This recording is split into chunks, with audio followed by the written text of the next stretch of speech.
Null Fathom. Survey Report 45. Classification, restricted. Tier 4. Anomaly Designation, EP-45, the Void. Distribution restricted to authorized research personnel.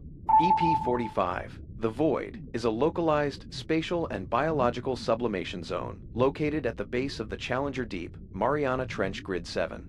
While initial survey data from the 2012 consortium expedition suggested a standard geological depression, current documentation identifies EP-45 as a negative matter biological digester. It currently occupies a diameter of 1.4 kilometers and is expanding at a documented rate of 0.3 meters per lunar cycle. The inner radius of the anomaly maintains an ambient temperature of -272.4 degrees Celsius. This thermal state is physically inconsistent with the surrounding volcanic activity common to the trench region. Acoustic surveys conducted using the SCS-4 sonar array return a status of non-existent geometry. The signal does not bounce. It does not scatter. It terminates. Photonic absorption within the exclusion zone is recorded at 100%.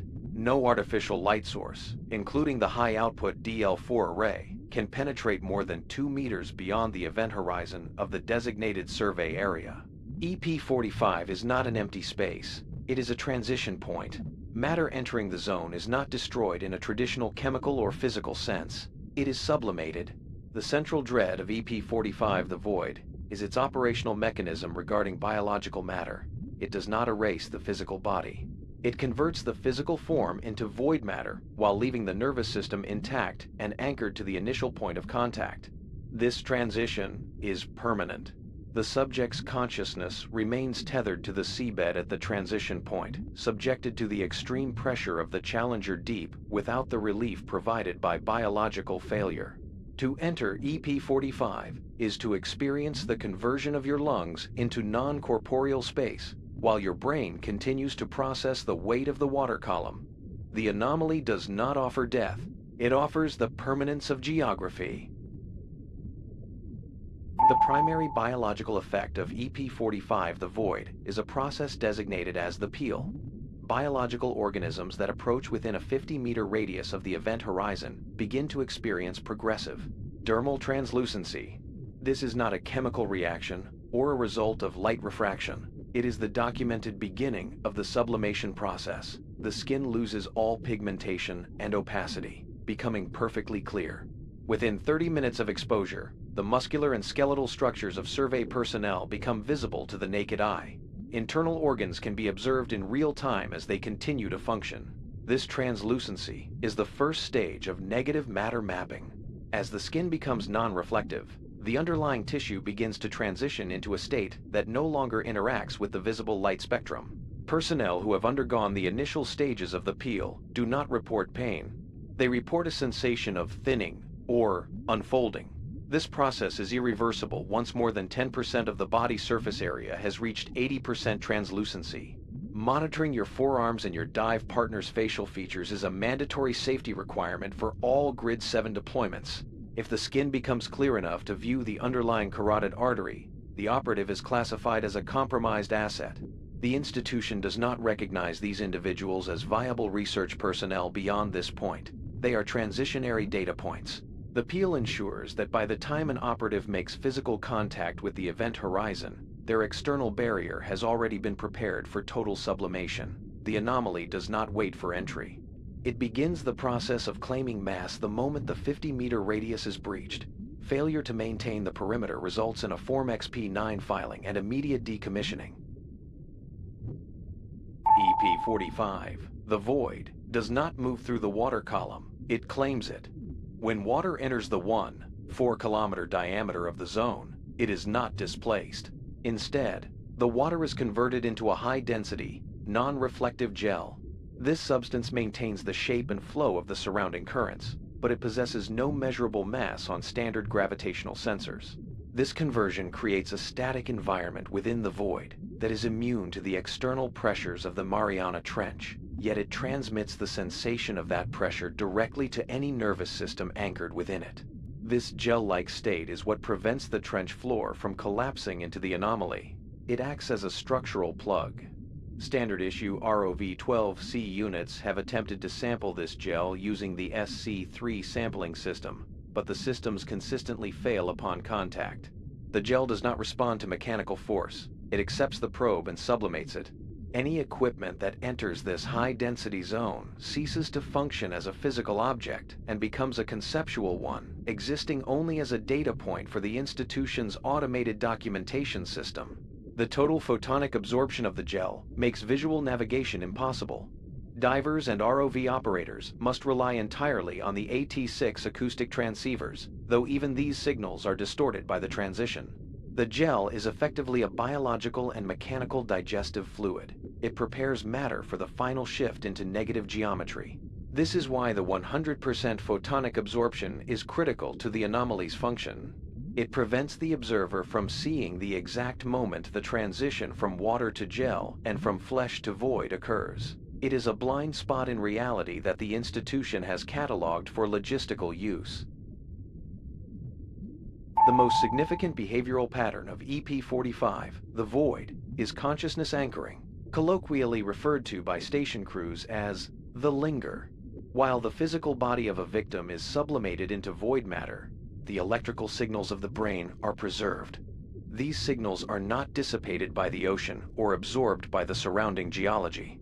They are frozen at the precise coordinate of conversion. This creates what the institution classifies as static silhouettes. These silhouettes are human-shaped shadows that appear exclusively on thermal imaging. On the SCS-4 sonar, they present as voids, within avoid points where the background radiation of the Earth is completely absent. They do not move. They do not react to the presence of survey personnel. They stand perfectly still at the exact location where the operative's body reached 100% translucency. There are currently redacted documented silhouettes within the primary survey grid of EP-45. Each one represents a protocol deviation. These silhouettes are not spectral entities. They are the active, preserved electrical impulses of former personnel. The anomaly maintains these signals indefinitely.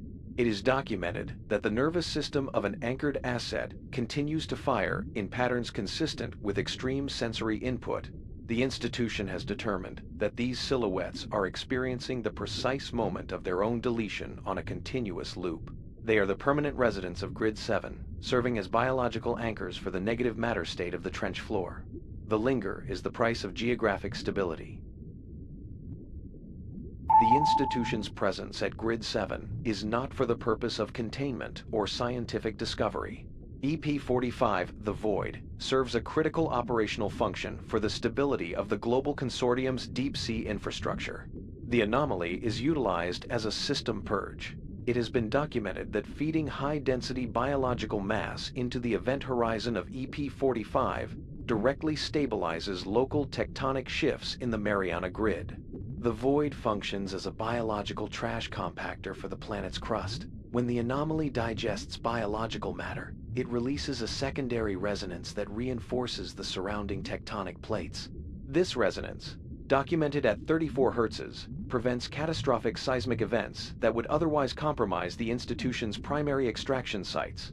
The survey reports generated by personnel are not intended for research. They are monitoring logs used to calculate the fill level of the anomaly. When the tectonic sensors, depths, too, indicate a rise in crustal instability, the institution initiates a Grid 7 survey push. These are high-risk missions designed to put maximum biological density in close proximity to the event horizon. The loss of personnel during these missions is not a failure of protocol. It is the protocol. The institution has found that human nervous systems provide a higher stabilization yield than local marine life. You are not there to study the void. You are there to maintain the stability of the grid by becoming part of the purge. Your biological mass is a logistical resource. Every 14 minutes, the ROV's SCS-4 sonar detects a 180 decibel burst emanating from the center of EP-45, the void. This event is designated as the Phantom Pulse. The pulse is not a random, geological sound. It is a precise acoustic playback. Analysis shows that the frequency of the pulse matches the last word spoken by the most recently consumed operative, slowed to 0.1x its original speed. The sound is not broadcast through the water like a standard acoustic wave. It vibrates the hulls of all nearby ROVs and the internal bones of any divers within range. It sounds like the ocean floor itself is moaning a name. This 180 decibel burst is powerful enough to crack PRH-2 pressure housings that have already been weakened by the proximity to the void. The phantom pulse serves as a notification of a successful purge. It is the institutional signal that the tectonic debt has been paid for another 14-minute cycle. The institution records these pulses for archive purposes. They are used to verify the identity of the latest asset to be successfully mapped into the anomaly. There is no method to dampen the sound. It is a fundamental property of the conversion process. The 14-minute interval is constant, regardless of the amount of matter consumed. It is the heartbeat of the void, a rhythmic reminder that the stabilization of the Mariana grid is being paid for in the vocalizations of the departed. The sound of the pulse is the last data point you will provide to the consortium. Personnel assigned to Grid 7 must adhere to the following contact protocols without deviation. Your primary duty is the maintenance of the SCS-4 array and the monitoring of your own biological integrity. You will perform a skin check every 10 minutes. Use the DL4 lighting array to inspect your partner's face, neck, and hands. If any part of the anatomy shows signs of translucency, you must report the percentage of coverage immediately via Form XP9. Visual indicators are the only reliable way to track the transition. Do not rely on your own physical sensations. Because the sublimation process maps the nervous system, you will feel normal even as your muscular structure becomes visible to your partner. If you observe your partner's internal organs beginning to show through their dive suit, you must maintain professional distance. Emotional response is a protocol deviation that interferes with accurate data collection. Once an operative reaches 20% translucency, they are ordered to move 5 meters closer to the event horizon. This is to ensure the mapping process remains centered. You are to document the rate of thinning in their dermal layers until they are no longer visible on standard light frequencies. At this stage, you must transition to thermal imaging to track their position. If your partner stops responding to verbal commands, assume that consciousness anchoring has begun. You are then required to return to the survey station alone and file the necessary decommissioning paperwork. If an operative becomes more than 40% translucent, they are no longer considered a member of the survey crew. Protocol NF Void 9 requires the immediate termination of the compromised asset. This is not a punitive measure, it is a preventative one. Assets that reach the 40% threshold begin to leak institutional data into the consciousness anchoring field of the anomaly. To prevent this data leakage, the operative must be decommissioned before they reach the event horizon. If you are the partner of a compromised asset, you are authorized to use the standard issue DCS-1 dive knife or a high-pressure CO2 injection to facilitate termination. Once the asset is dead, you must ensure the body remains within the 50-meter radius to ensure the mass is successfully sublimated for tectonic stabilization. Dead mass is as effective for stabilization as living mass, but it is less likely to compromise institutional security during the mapping process. Failure to terminate a 40% translucent partner is a protocol deviation. The institution does not dispatch recovery personnel for non-compliant crews. If you do not follow this procedure, the station will lock the external airlocks of the DCS-1 system. You will not be permitted to return. You will be left to wait for the peel to complete alongside your partner. Compliance ensures that at least one member of the team returns to file the survey report. Non-compliance ensures that both members become part of the linger. EP-45 The Void is capable of liquefying a reinforced titanium ROV hull upon direct contact. The negative matter environment renders most high-end alloys brittle or non-existent. Because of this, all personnel are required to carry a standard-issue plastic conductivity whistle. This is the only authorized signaling device for use within the 50-meter exclusion zone. The choice of plastic is functional. Plastic does not conduct the sublimation hum that causes metal equipment to vibrate and shatter. If you lose visual contact with your dive partner due to the 100% photonic absorption, you are to blow the whistle in 3-second bursts. The sound frequency of the whistle is designed to cut through the gel-like state of the surrounding water. It is the only sound that the void does not immediately absorb or distort. Do not attempt to use electronic transponders if you are separated. The use of AT6 transceivers in the immediate vicinity of the event horizon can trigger a premature phantom pulse. A pulse triggered by electronic interference will result in immediate lung collapse for any divers in the area. The whistle is your only link to the survey station. If you lose your whistle, you are to remain perfectly still and wait for the peel to complete. Attempting to swim out of the zone without a guidance signal often results in the operative accidentally swimming deeper into the 4-kilometer diameter. Silence is an indicator of total asset loss. 1. SCS-4 contact sonar, partially effective.